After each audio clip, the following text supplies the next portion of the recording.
Hi Gipsters, today is Wednesday, October 14th. We are in day 36, and today you're going to read Fever chapter 22. So you should have already completed the Do Now, which asks you when you are sad or angry, who do you confide in? So who do you tell your secrets to? And how do you know you can trust them?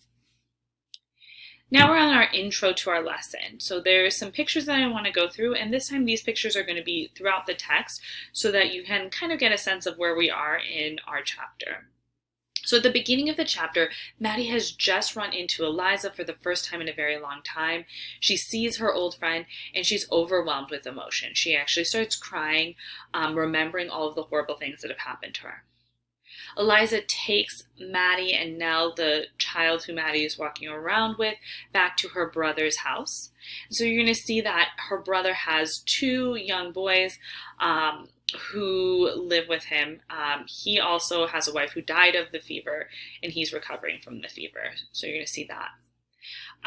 At Eliza's brother's house, they're going to share what very little food that they have, which is just a soup or a stew. So they're going to share it, even though there's only enough for 4, they're going to try to stretch it for 6. And after the kids have gone to bed and Joseph has gone to bed, Maddie and Eliza are going to sit up sewing clothes and talking. And Eliza's going to push Maddie to share all of the things that have happened in more depth. Finally, we're going to see Eliza talk about something called the Free African Society.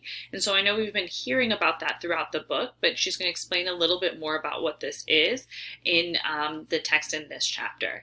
Now, the Free African Society is a real organization that existed in Philadelphia in 1793.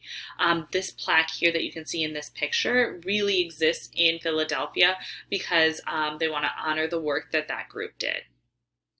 As you read, remember that you can choose to listen to the audio, pay attention to the side for things that will help you with the reading as well as questions for you to answer. When you get to the pause here, make sure you're checking your gist and writing yes or no for if these just match what you read. And then at the very end, make sure that you are completing the exit ticket by clicking this link.